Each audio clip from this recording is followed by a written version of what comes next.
Hey, what is up? Welcome to this episode of the Entrepreneur to Entrepreneur podcast. As always, I'm your host, Brian Lofermento, and we've all heard that phrase of the only constant is change. And that is especially true for all of us as entrepreneurs. And if it sounds like I've already got a big smile on my face, it's because I do, because we are joined by not just one amazing guest in today's episode, but two incredible guests, amazing entrepreneurs that I already love their energy individually, but especially collectively as partners in a really incredible business that I'm excited to introduce you to. Oh, and I've got to make a quick plug. They're also fellow podcasters. I've been tuning into Rebecca's podcast that they lead behind their business. And so very excited for you to meet Rebecca Dhrimaj and Adine Stone. Together, they are partners in the Empathy Collective, which is a forward-thinking change management consulting firm rooted in empathy as a driver of individual, team, and organizational resilience. They specialize in helping teams and organizations embrace and lead people through change one conversation at a time. Ooh, I love that line. It's so prevalent in all the work that they do. With the Collective Empathy Continuum, Change Readiness Diagnostic, Immersive Change Conversation workshops, and ongoing peer coaching, they empower leaders to meet sustainable transformation with confidence and compassion. All of these things are essential ingredients. I'm really grateful to be having this conversation with them, not just in general, but especially now at this time. I feel like societally, all of these things lead to a better world. So I'm not going to say anything else. I'm so excited about this conversation. Let's dive straight into my interview with Rebecca and Adine.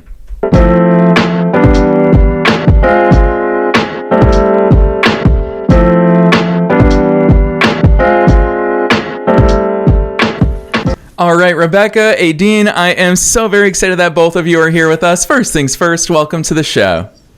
Thank you, Brian. Thank you so much for having us. It is so great to have you, especially I feel like this is an important time for us to be having this conversation. So I'm super grateful for both of you coming here with your full energy. We were obviously having fun off the air, but I want to kick things off by both of you taking us beyond the bio. Who's Rebecca? Who's Adine? Let's kick it over to you and take us there. Yeah, thank you for that, Brian. So I love to tell this story because Adine and I go way back. And it started at our time in our previous company. Adine was my manager for 7 years. And she was by far the best manager I've had in my entire corporate career. So 16 years collectively in corporate roles, and Adine topped the ranks of all the managers I ever had. And that's what eventually brought us together in what we're doing now with our consulting work. But the interesting path we went down was she, of course, being a wonderful manager, let me spread my wings and join an executive team to lead change management for a major restructuring of a business division. And during that time, I saw how impactful change management could be if it was done effectively. And unfortunately, what I saw was leaders had the best intent and they had the technical side of change nailed down, the strategy, the process. Do we have the right training programs in place? But what was sorely missing was how do we cope with the human side of change? We're not dealing with robots here. We're dealing with human beings, and everybody has a different change journey. Everyone moves through change very differently. And that tends to be forgotten because leaders are so focused on execution and just getting through the change as quickly as possible and meeting the deliverables. So that experience was really impactful for me. And ironically, 2 days after I wrapped up that project and moved back to Adine's team, we got that ominous call from HR. The whole team was laid off. So I had spent a year leading people through change, and now all of a sudden, our whole team had to deal with a sudden change in our lives. And that really led me to think deeply about empathy, not because I was laid off or the team was laid off, but because I saw how desperately it was needed when people were going through significant change. And I thought, well, I could write a LinkedIn article about this, or I could just launch a podcast.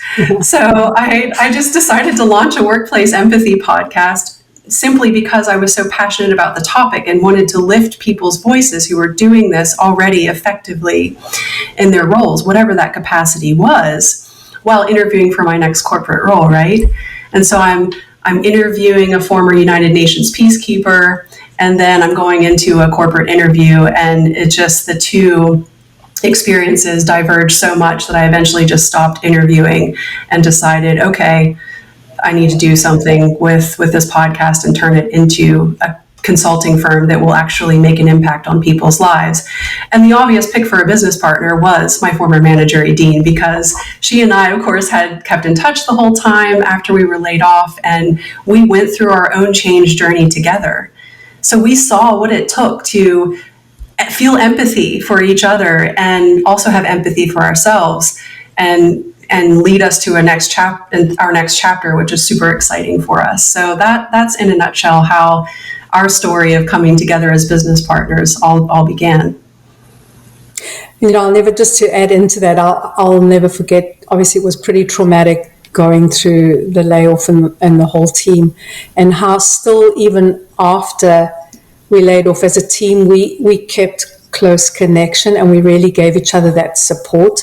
And when Rebecca started the podcast, and again, I'll say Rebecca's a supreme networker, which is one of the wonderful things that really helps our business. But through that whole process, watching Rebecca interview, to just go back straight in where we were, it was this one day where I just said to her, Rebecca, we've got to do something with this. This has got to go somewhere else. We can take this back into where we came from and really, really make this a success story. And it was those humble starts and those beginning conversations that have really led us to where we are going today. So super excited to be taking this journey, and literally to start with one conversation at a time, helping people really feel better about change, which is not going to go away. It's just always there. We may as well settle up and do it.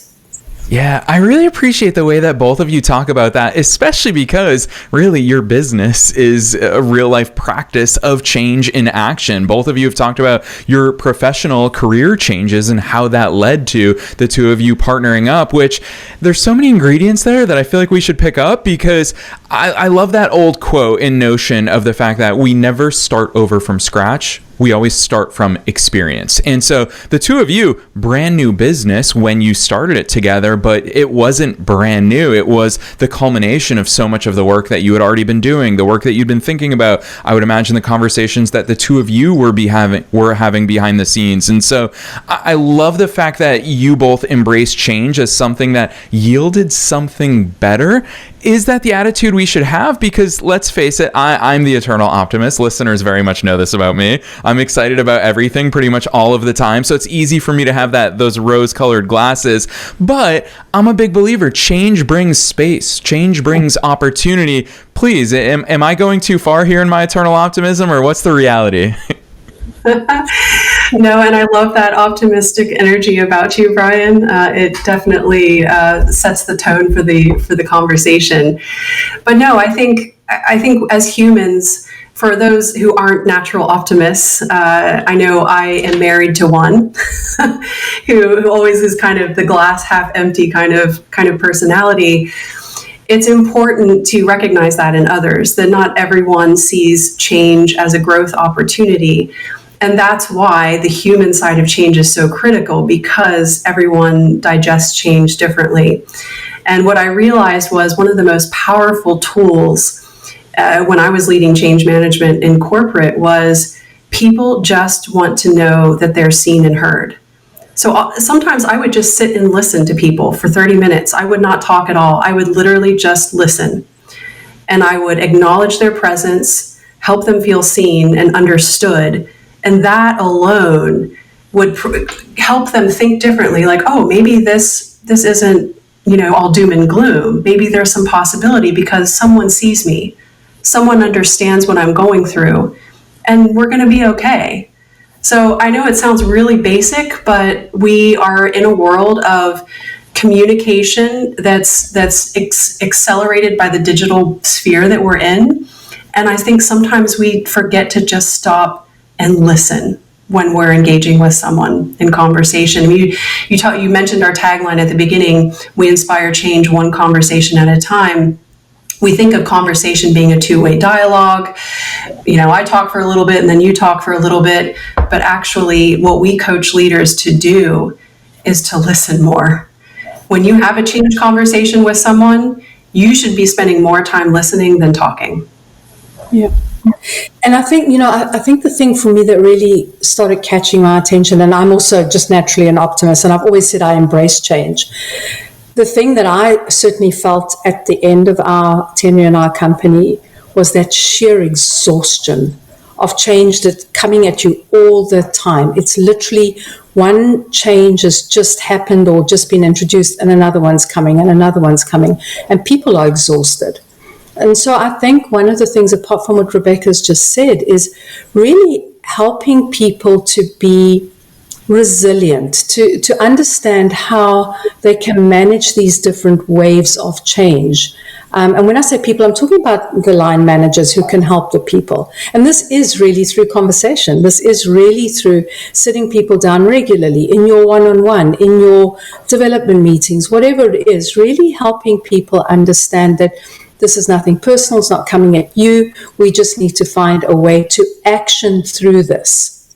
And that's what those conversations absolutely help as well. But yeah, I too love that optimism. I'm totally always believing that change is a good thing, for sure. Yeah, I want to add on to that because obviously you both work with people inside of organizations at all different levels, because you've both very clearly laid out for us that change is a collective effort. Change is something that happens across the board. It's not something that we should do to others on our teams and inside of our businesses. I think that's something that I only ever worked in corporate for 10 months. It was right after I graduated from college. And, as a 22-year-old, I wanted change every single week. I didn't want any 2 work days to look the exact same, which is probably why I'm an entrepreneur these days. But I remember all the people who had been working at that company for 20 plus years. It was in healthcare in central Massachusetts, and healthcare is a very traditional industry for a lot of reasons. You can't get things wrong there. And so a lot of these people, it just felt like, Adine, to your point, change was just constantly happening to them. They were not involved in it. And Rebecca, when I take some of your language, what I'm really hearing is that both parties are involved in change. It shouldn't have been happening to the employees. The employees should have been helping to shape that very change. How do we do that in a world where work is only one part of people's lives? They have their personal lives, they have their hobbies, they have their families, they have so many things. And sometimes people might say, I don't want to change. I don't want to learn a whole new system. I don't want to learn a whole new technology, but the world is changing at an insane rate. How do we get people on board? Because I would imagine part of change is buy-in. How do we start to get that? Yeah. Yeah, no, and that's one of the things that we address with leaders too, because oftentimes leaders come to us and their first complaint, apart from exhaustion, is we're experiencing resistance in the team. I mean, we just had an example. We were working with a team and they went through an acquisition 10 years ago. And 10 years later, they still haven't integrated all of their systems where their whole team has been trained on those systems and they feel comfortable using them. 10 years later, the team is still resisting. So this happens. I mean, you see this on a regular basis. And I think the resistance happens because, to your point, Brian, people feel like change is being done to them. And I often hear leaders speak of change management as this separate, like, external force. Like, we have to do change management. That's what we hear. And really, change management should be just a natural part of your leadership style. It shouldn't be this separate project that you have to then launch or execute, and then people feel like their change management is being done to them. So that's where it stems from. So if people feel like from the very beginning they're involved in the conversations, even before the change even becomes a change, it's just an idea in a leader's head. If they're involved all along and they're having these regular coaching conversations with the leaders, then when the change actually hits, they won't even notice because they've been a part of it and they feel they already know the benefits, they feel motivated, and they're happy to support.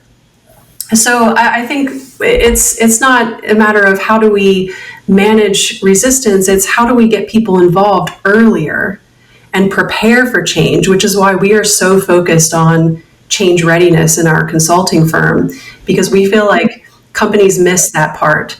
They just launch straight into change execution, and they don't actually take the time to prepare people for change. And when you do take that time, you see a significant drop in resistance. So you're basically building resilience in your team so that when you implement the change, the resistance doesn't happen, or it's very minimal. Yeah. And we also, one of the things we do is when we work with the teams is we also focus on making sure that they understand the why and the purpose of their company and even just their team, so that they feel anchored in something, that they're believing in something there. That definitely helps with the team really buying in. That's the one thing. The other thing is we have a really fun technique where we use storytelling to help people really understand this whole change process that takes place. So taking it way out of any example that's in your real life or in your working environment, and we use a fable or a story, and we help make them work through this as a change management exercise. And it's incredible to see people have that mind shift that, oh yeah, okay, this really makes sense to me. And when they piece it back together to real life, they're going, okay, well, that makes sense. It's not that difficult. And we find a lot of buy-in with those sort of techniques that we're using as well with the teams. I really like those insights. Adine, especially that example that you just shared with us. I think about, it was a psychological study that researchers did. I majored in economics and finance, so I love behavioral economics almost as much as I love entrepreneurship. And they did a study once upon a time where in a law classroom, so these were all students who are obsessed with the law and want to be lawyers and believe very much in the power of law and justice and all of that. They asked the legal students, can you envision a world where jails didn't exist? And everybody was like, no, that's a preposterous idea. That's such a dramatic idea.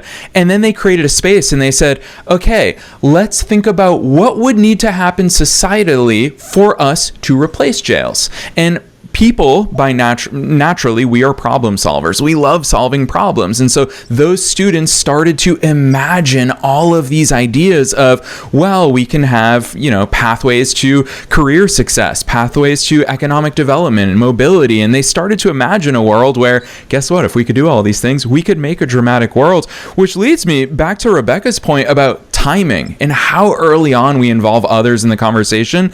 I think about behind the scenes at my companies. One thing, and obviously I have a lot of energy, and so one thing that I often do is I float a lot of ideas out there with one giant disclaimer. I'm not married to any of these. I would love everybody to help flesh these out. And really, you both are putting into context for me how important that timeline is. When it comes to change, when it comes to openness, these are such important ingredients. So I want to go here with you two. I didn't anticipate going here, but Adine, especially hearing the way you just talked about the nature of the work that you do, it sounds like you two also manage to make change fun. And I would imagine part of that is from your individual personalities. You're both very fun to interact with. But secondly, I would imagine it's fun through the way that you've crafted your services and your offerings and the way that you interact with clients. What does that look like? Even from a business and offer strategy perspective, I'm fascinated by the way you approach this work. Yeah. So we take our clients through a three-phase change readiness process. So it starts with the change readiness diagnostic, our resilience IQ diagnostic. And what leaders reveal from this is where are there potential blind spots or growth opportunities from a change preparedness perspective.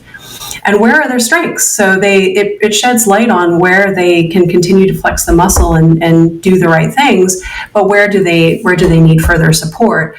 And the interesting thing with that diagnostic is because the whole team takes it, not just the people leaders, we're able to see what is the difference in perception of change readiness from the perspective of the individual contributor and from the people leader. And oftentimes there's a gap. So the people leaders think that they're prepared in a certain way, and then the people who report to them think differently. So the idea is we want to close that gap, so when the change is ready to be implemented, that gap does not exist. And the other thing that's interesting too is because many of our clients are located across different geographies, they can see, are there little microcultures developing at those different site locations? And is there a difference in the perception of change readiness at our site in Boston, for example, versus our site in California? So we can also do that analysis and really understand where we need to do the most work from a change preparedness perspective. And then once we do the diagnostic, we also have the leaders take Gallup's Clifton Strengths Assessment, which I'm sure you've heard of. So the leaders can see where their inherent talents lie. So when they come into the Change Conversations workshop with us as phase 2, they are aware of their strengths, they know how they can mobilize those strengths during change, and they're also aware of what their growth opportunities are from the diagnostic results. So then the workshop itself is super fun because we spend the first part of the day really getting into empathy versus apathy. How do those two things tie to resistance or resilience during change? And then Adine mentioned the storytelling piece. So we bring in a facilitator from one of our partners to go through a 4-page fiction story where the characters in the story experience change.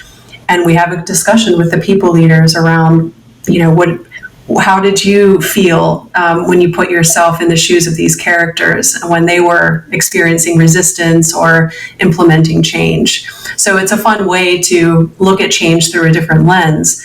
And then in the afternoon, we give the leaders the skills to conduct effective change conversations. So we move into role play and we use real world case studies that leadership team is facing. What are their change challenges? And we use those case studies as a foundation for role playing change conversations.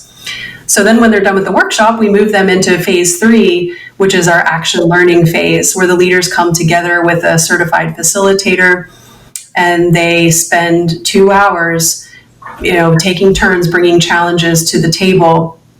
And they coach each other through those challenges. So as they're conducting change conversations with their employees and they start hitting roadblocks or they're uncovering things that they didn't expect, they can bring those challenges to the table with their peers, and then also see what their peers are dealing with. Because we find that oftentimes leaders, they're so stuck in the weeds and the day-to-day tactical execution of their job that they don't have time to talk to each other as peers and say, hey Joe, I'm having this issue with one of my employees. Have you experienced this before and can you support me? They don't have time for that. So these peer coaching sessions have been really beneficial because not only are they coached through their challenge, but they're also getting visibility into what their peers are facing from a challenge perspective. And it helps you not feel so alone in your role as a leader, because sometimes it can be lonely. And it's always fascinating for me to see how when we start the workshop, everybody's sitting there with the anticipation, okay, I'm going to be sitting in this workshop for the rest of the day or whatever it is, and how you literally see them unfolding. And as they start laughing and having fun and really engaging with each other and start even joking with each other about habits they've seen or whatever it is, and even in the peer-to-peer learning or the action learning afterwards, it's great to see these incredible connections and those aha moments starting to drop in, because they're not just theoretically being taught to do something or being taught a topic. They're given the opportunity to actually get their feet in there, right, and really practice those skills. And the wonderful thing about peer learning is that they encourage each other, right? They traditionally would just be giving each other advice, where with the peer learning, we encourage them to ask certain questions in a certain way. And you can really see how they start drawing that fine detail out of their peers, and lots of laughs, lots of cries, lots of good emotion that comes out in people. You can see how that change message starts getting across to the team. So lots of fun is had, Brian, for sure.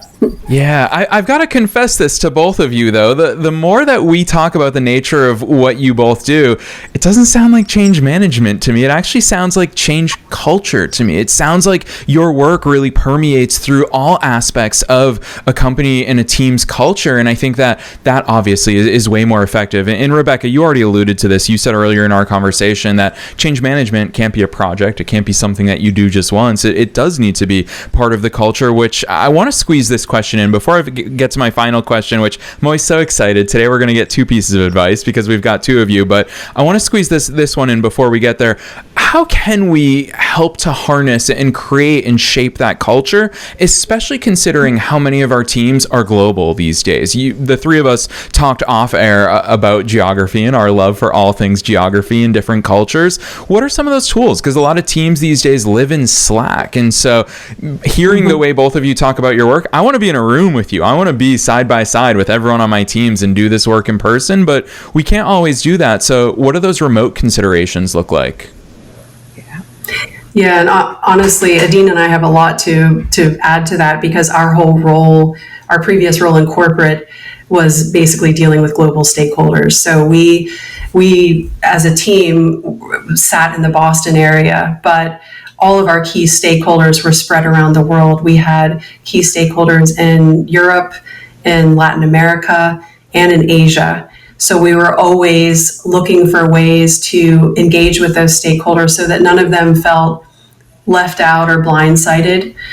So we're bringing a lot of those learnings to the consulting work that we're doing now. And we're actually currently working on an online program to support our in-person work that we already do, that will launch in February of 2026. And this will help us create more access to global teams who may not be able to come all together in person for our Change Conversations workshop, for example.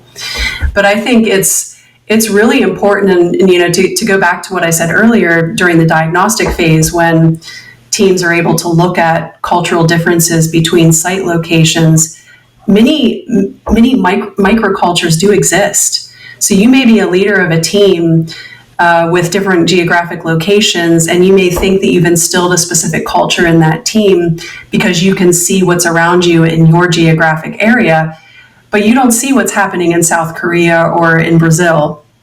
And so I think it's really important to stay engaged with those teams on a regular basis. And Adine actually did this really well, because I myself worked remotely, and she had most of her team in the Boston area.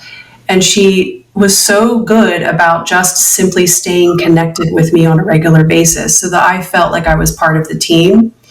And I think that, once again, it sounds simple, but just having those regular check-ins and making sure videos and cameras are turned on, that goes a really long way. I don't know if you have anything to add to that, Adine.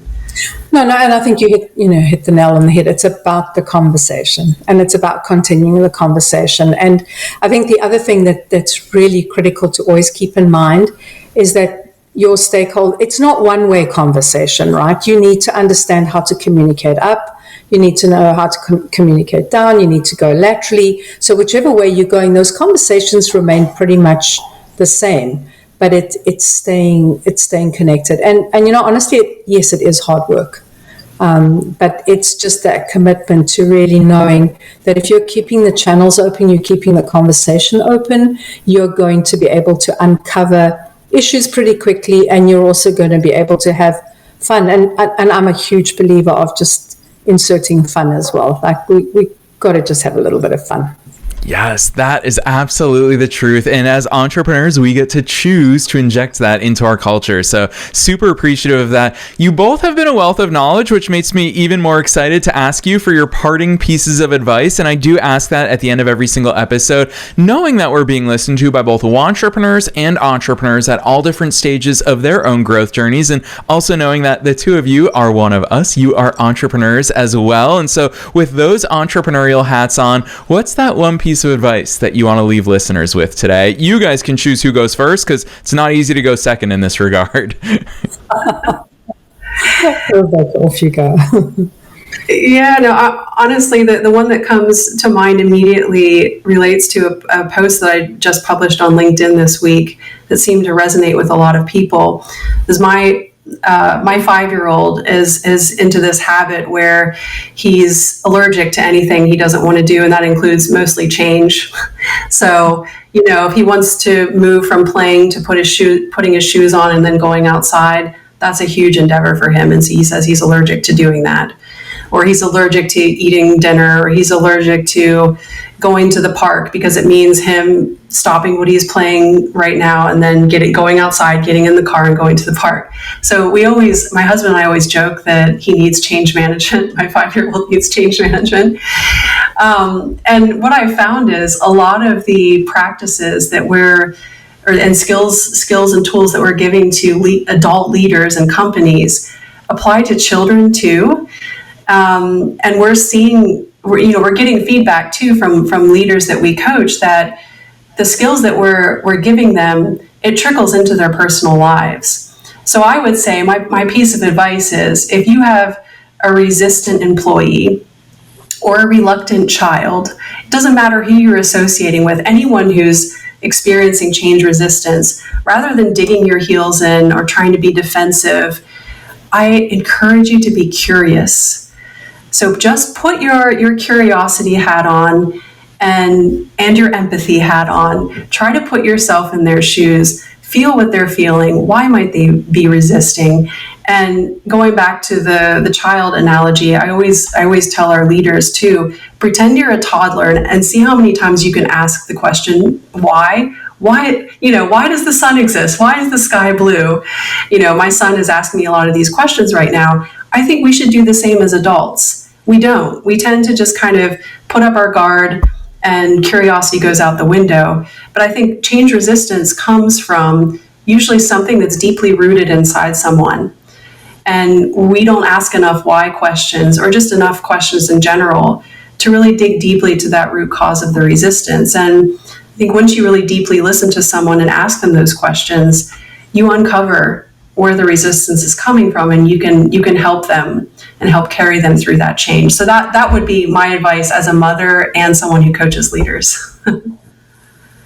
That's also, I'm going to take it from a slightly different angle, and so that is starting a new business. And I would say, as an entrepreneur, don't wait. Don't wait for that phone call from HR to tell you haven't got a job tomorrow. Just, if you've got an idea, if you've got a dream, if you've got something that you want to go and explore, go out and do it, because it really doesn't matter when you do it. It's pretty tough. And so again, there comes a little bit of resilience. You just really got to feed into it. Just do your homework and use your connections and your people around you. There are many, many people around you that want to see you succeed and want to help you go to the next step. But yeah, I would say don't wait, just go and do it. It's so satisfying and so exhilarating to be able to work with your own product and see it start flowering, so to speak, and really growing. It's very exciting. Yes, I love those pieces of advice for our listeners at all different stages. We get such a bonus by having two of you here today. And really what I think is on display in all the things you've shared with us today is that abundance mindset. Adine, I love how much your advice factors into one of our founding principles behind this show, which is a rising tide lifts all boats. We can help others around us succeed as we continue to grow. And you both are such big change agents. I'm so grateful for the work that you're doing. And I just want to say, from the second our team landed on your website, we've been so excited to invite both of you on the show.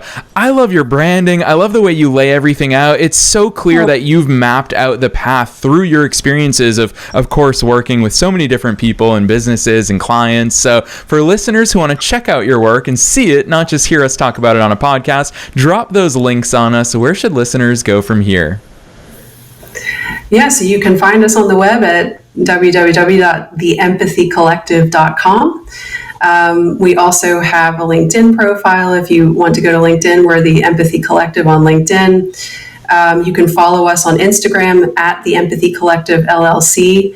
And we also have a YouTube channel at the Empathy Collective. And that's where our podcast episodes reside, as well as other tutorials and videos that we publish. But of course, our podcast, E3, Engage and Empower with Empathy, is also available on all your usual podcast platforms like Spotify and Apple.